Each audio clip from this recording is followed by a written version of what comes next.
Nagsisimula ang pelikula sa nag-iisang cabin sa malawak na American Old West. Sa loob ng cabin, biglang nagising ang isang lalaki nang bumukas ang pinto. Isang armadong lalaki ang pumasok, nagpapaputok ng baril sa kanya. Agad na kinuha ng lalaki ang kanyang baril at gumanti ng putok, pinatay ang umaatake. Nananatiling alerto, binaril siya ng isa pang tao na nasa labas ng kubo. Nang muntik na siyang matamaan ng bala ng shotgun na dumaan sa bubong, ay nalaman niyang wala na siyang bala.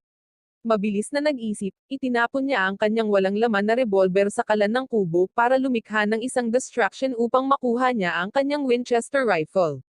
Itinaas niya ang baril at pinaputok, tumama sa taong nasa bubong, na nahulog sa kahoy na sahig. Ang lalaking nagngangalang Emmett ay lumabas, tumingin sa paligid, at nakilala ang pamilyar na marka sa isa sa mga kabayo. Napagpasyahan na oras na para umalis, kinuha ni Emmett ang may tatak na kabayo at umalis patungo sa kagubatan. Sa disyerto, natagpuan ni Emmett ang isang lalaki na nanghihina, dehydrated sa mainit na lupa. Binigyan siya ni Emmett ng tubig at inimbitahan siyang sumama sa kanya.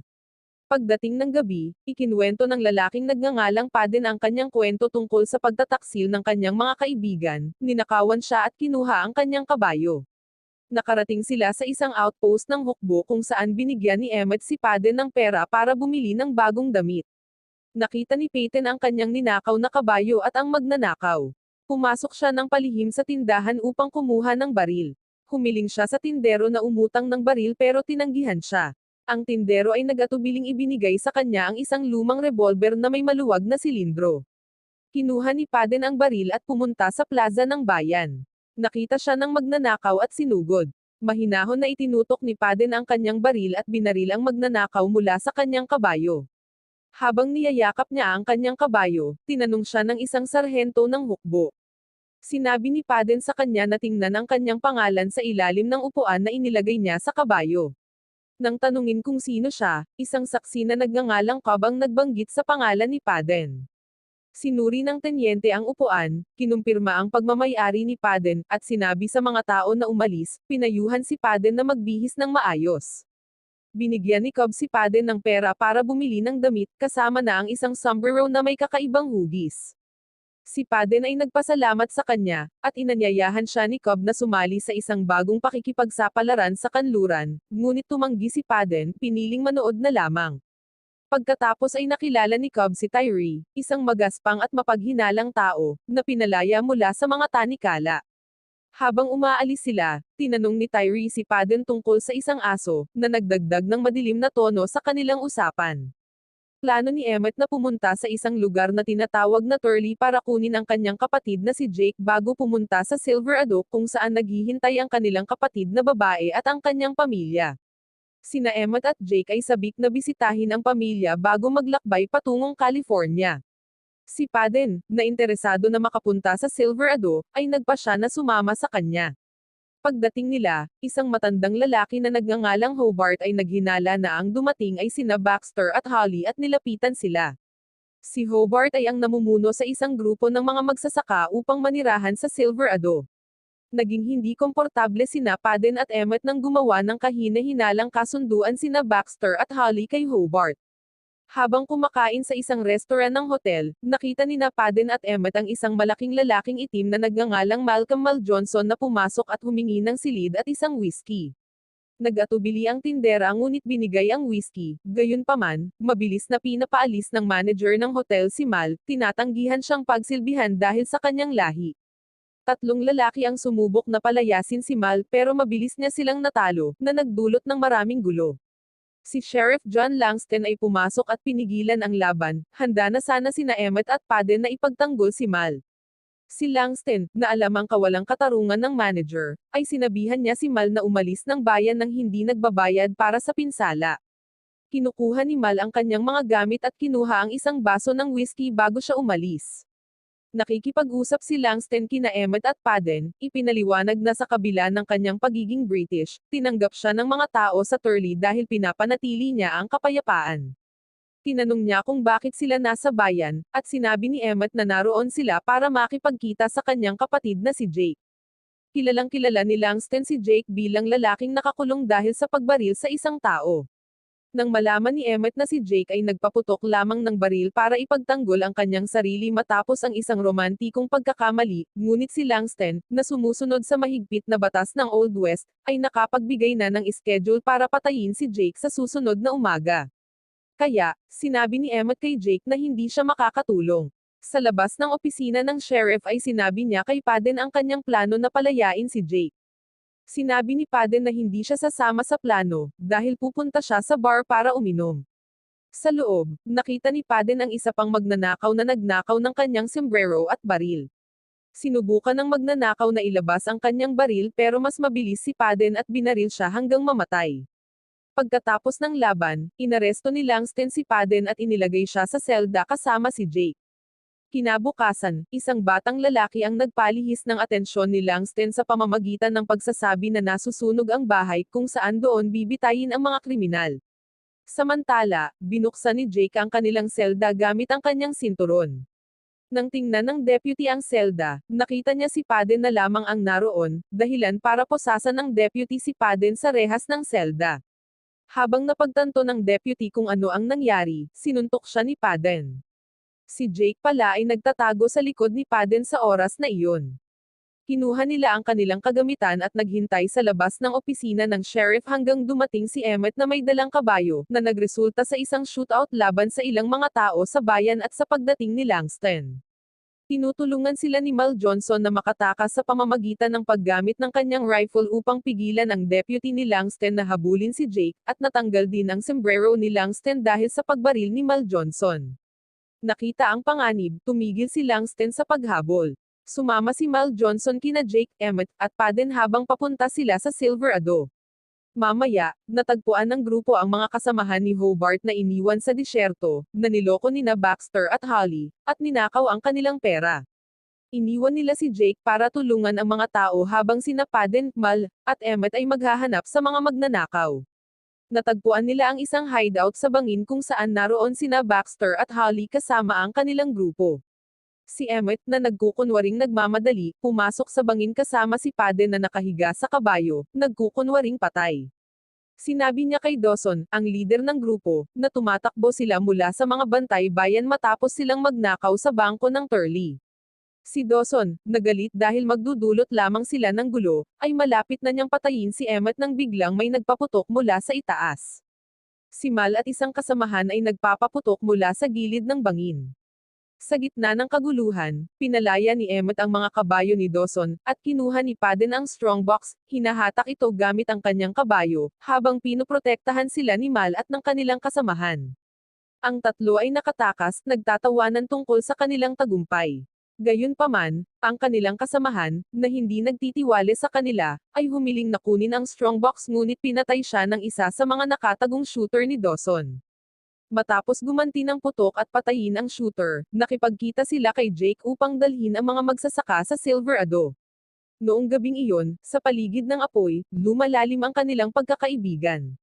Binanggit ni Paden ang kanyang interes kay Hannah, ang asawa ng namatay na kasama nila kanina. Ikinuwento ni Mal ang kanyang mahirap na panahon sa Chicago at ang kanyang pag-asa na muling makasama ang kanyang pamilya sa kanilang bukirin sa Silverado. Kapag ligtas ng naihatid ang mga magsasaka, sumakay ang koponan patungong Silverado, bawat isa ay patungo sa kanilang sariling landas. Pumunta si Paden sa lokal na bar at nakilala si Stella, ang manager at dating dancer na kilala bilang The Midnight Star mula sa Virginia. Agad silang nagkakasundo at nagiging magkaibigan. Ang kanilang sandali ay pinuputol ni Cobb, na ngayon ay isa ng sheriff, at tinatawag niya ang Silverado na langit. Samantala, narating ni Mal ang bukirin ng kanyang pamilya at natuklasan niyang sinakop ito ng mga hayop. Ang kanyang ama, si Ezra, ay nagtatago sa isang kalapit na kuweba pinipilit ng mga tao ni McKendrick. Sinabi ni Ezra kay Mal ang tungkol sa pagkamatay ng kanyang ina at ang mahirap na sitwasyon na kinakaharap ng kanilang kapatid sa bayan. Determinado, nangako si Mal na iligtas ang kanilang mga buhay. Sa bahay ng kanilang kapatid na babae, nagkikita muli sina Jake at Emmett kasama ang kanilang pamilya. Ang kanilang bayaw, isang ahente sa pagbebenta ng lupa, ay nagbabala sa kanila tungkol sa katiwalian sa bayan sa ilalim ng kontrol ni Cobb. Sa kabila nito, plano pa rin nina Jake at Emmett na pumunta sa California kinabukasan. Pumunta ang ama ni Mal sa isang batis para kumuha ng tubig at nakatagpo niya ang dalawa sa mga tao ni McKendrick. Ninakaw nila ang kanyang rifle at binaril siya hanggang mamatay. Si Mal, natutulog sa kuweba, ay nagising sa putok ng baril at nagmadaling pumunta sa batis, natagpuan ang kanyang ama na patay at ang rifle ay nawawala. Sa bayan, inaakusahan ni Cobb si Kelly, ang kasintahan ni Stella, ng pagnanakaw ng pera. Pinalayas ni Cobb si Kelly at inalok si Paden ng trabaho bilang pinuno ng seguridad. Nang subukan ni Kelly na barilin si Cobb, pinatay siya ni Cobb. Si Paden, na ngayon ay nagdududa sa pagtatrabaho para kay Cobb, ay nanunood habang nagtitipon ang mga tao sa paligid ng katawan ni Kelly. Sa gitna ng kaguluhan, dumating ang isang maayos na bihis na manlalaro na nagngangalang Slick, na naghahanap ng patas na laro. Ipinapadala siya ni Cobb kay Peyton para sa mga kaayusan. Samantala, sinabi ni Mal sa kanyang kapatid na si Ray ang tungkol sa pagkamatay ng kanilang ama. Walang pakialam at hindi masaya si Ray na makita siya. Si Mal ay nagmamakaawa sa kanya na iwanan ang kanyang buhay bilang isang patutot ngunit tumanggi siya. Sa ibang lugar, ang mga magsasaka na tinulungan ni Jake at Emmett ay nagpiknik nang bigla silang salakayin ng mga tauhan ni McKendrick. Pinapatay nila ang mga hayop, sinusunog ang mga bahay, at pinapaputukan ang mga magsasaka. Sa gitna ng kaguluhan, lumaban sina Jake at Emmett, pinatay ang ilan sa mga umaatake, at nakuha ni Emmett ang isang rifle mula sa isa sa kanila. Pabalik sa bar, nagkaroon ng masayang usapan sina Stella at Paden tungkol sa kung paano niya pinapasarap ang alak, sinasabi na masyadong matapang ang purong alak. Ang kanilang pag-uusap ay naputol nang magdulot ng gulo si Jake laban sa tao ni Cobb na si Tyree. Galit si Tyree dahil hinalikan ni Jake ang kanyang babae, si Phoebe. Pumasok si Paden, kinuha ang baril ni Tyree, at sinabi kay Jake na umalis na para maiwasan ang mas maraming gulo, pinapaalala sa kanya ang kanyang nakaraang pagkakaaresto sa Turley. Matapos ibalik ang baril kay Tyree, tinatakot ni Tyree si Paden sa pamamagitan ng pagtutok nito sa kanyang mukha. Pinapakalma ni Stella ang sitwasyon, at umalis si Tyree. Sa ibang bahagi ng bayan, pinigilan sina Emmett at ang kanyang pamangking si Oggy ni McKendrick at ng kanyang mga tauhan habang naglalakbay. Nang makita niya ang tatak sa kabayong sinasakyan ni McKendrick na pagtanto ni Emmett na bahagi ng grupong iyon ang mga lalaking umatake sa kanya habang natutulog siya. Ang engkwentro ay tensyonado, dahil gusto ni McKendrick ng paghihiganti para sa pagbaril ni Emmett sa kanyang ama, na tina-target si Jake. Pagkatapos ng sandaling iyon sa pagitan nila, umatras si McKendrick na nag-iwan ng pakiramdam ng mga hindi nasabing banta. Sa bar, sinabi ni Cobb kay Stella ang tungkol sa kanyang nakaraan kay Paden. Sila ay bahagi ng isang grupo ng mga bandido kasama sina Tyree at iba pang mga kaibigan. Mayroon silang ligaw na aso bilang mascot na nagdulot ng problema pagkatapos ng isa sa kanilang mga pagnanakaw. Kinagat ng aso ang kabayo ni Tyree, kaya't pinatay ni Tyree ang aso. Nagpakita ng malasakit si Paden sa pamamagitan ng pagtigil upang tulungan ang aso, na nagresulta sa kanyang pagkakahuli ng isang grupo at pagkakabilanggo. Matapos ibahagi ang kwentong ito, ibinigay ni Cobb kay Paden ang kanyang unang income mula sa bar at binanggit na maaaring si Paden na ang mamamahala sa bar. Gayunpaman, tumanggi si Paden, ayaw niyang agawin ang pangarap ni Stella. Sabi ni Cobb na nag-aalala siya tungkol sa gulo na dulot ni na Emmett, Jake, at Mal sa kanyang bayan at humiling kay Paden na huwag makialam sa kanyang pag-aasikaso sa kanila. Si Paden ay nag-aatubili ngunit pumayag. Samantala, sa labas ng bayan, nag-eensayo ng pagbaril si Emmett gamit ang rifle at pistol ng ama ni Mal. Nang maubusan siya ng bala, biglang inatake siya ng ilan sa mga tao ni McKendrick kasama na si Tyree, gamit ang lubid at binalaan siyang papatayin. Sa tamang oras, si Mal, na nakapwesto sa isang burol, ay pinaputukan ng isa sa mga tao ni Tyree sa kamay at pinatay ang isa pa, dahilan para tumakas ang iba. Sinabi ni Mal kay Emmett na hinahanap niya siya at ang rifle. Sa kabila ng matinding pinsala, iginiit ni Emmett na hanapin ang kanyang kapatid, nag-aalala siya na baka sila na ang susunod na target ni McKendrick. Sinabi ni Mal kay Emmett na magpahinga at nag-alok na siya na mismo ang maghanap kay Jake, binabalaan na pareho silang nasa panganib. Nakipag-usap si Mal sa kanyang kapatid na si Ray tungkol sa pumatay sa kanilang ama at pinaniwalaan siya na ayusin ang isang pulong kay Jake sa pamamagitan ni Slick. Gayunpaman, nang makarating si Mal sa lugar ng pulong, natagpuan niyang naghihintay si Cobb, na pagkatapos ay binugbog siya at inaresto. Kapag binisita ni Paden si Mal sa kulungan, humihina ang tiwala ni Mal kay Paden dahil sa koneksyon nito kay Cobb.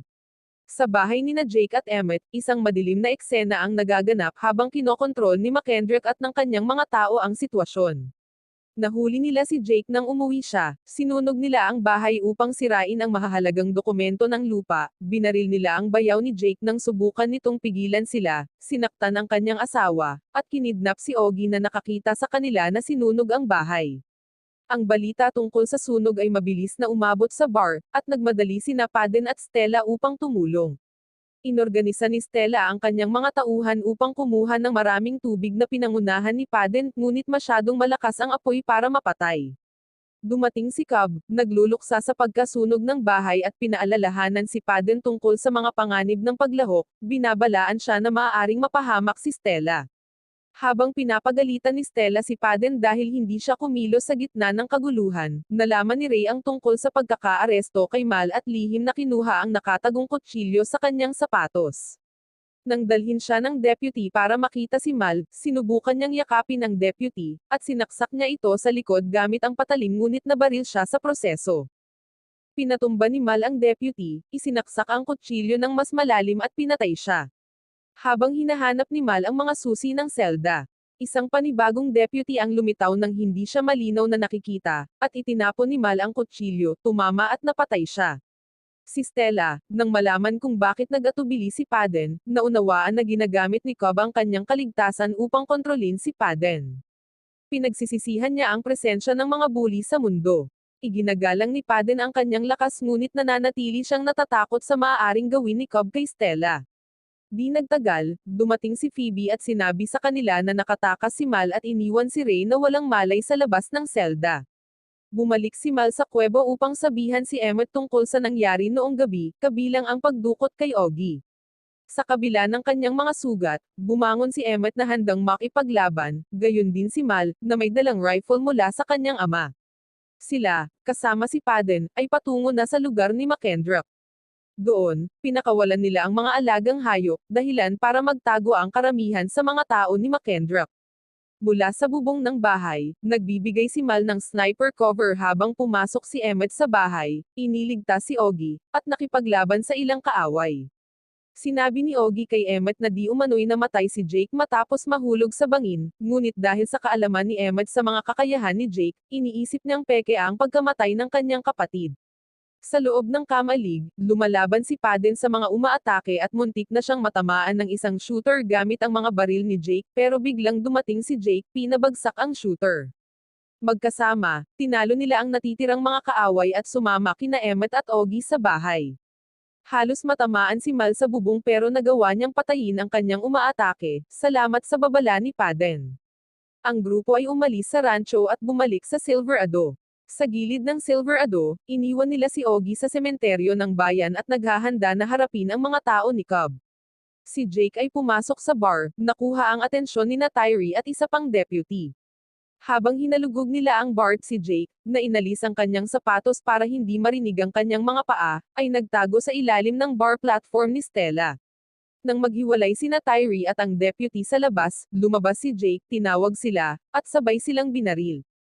Tumakbo si Mal papunta sa isang silid kung saan wala pa ring malay si Ray at nakita niyang nandoon na si Slick.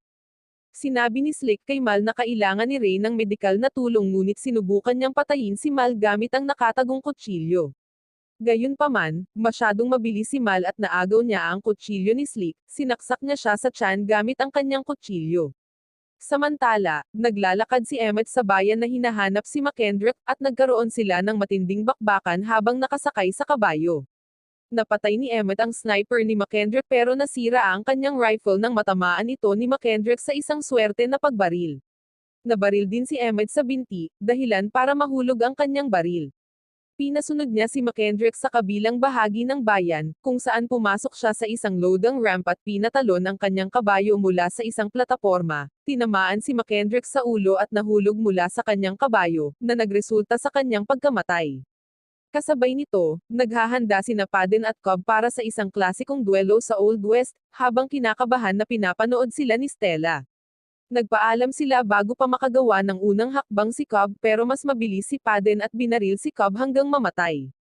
Pagkatapos, dahan-dahan at maingat na ibinabalik ni Paden ang kanyang pistol sa holster nito. Sa bar, sa wakas ay nag-enjoy sina Paden at Stella ng masarap na inumin. Nagpaalam sina Emmett at Jake at umalis patungong California ayon sa plano, alam nilang ligtas na ang kanilang pamilya. Bumalik sina Mal at Ray sa bukirin ng kanilang ama.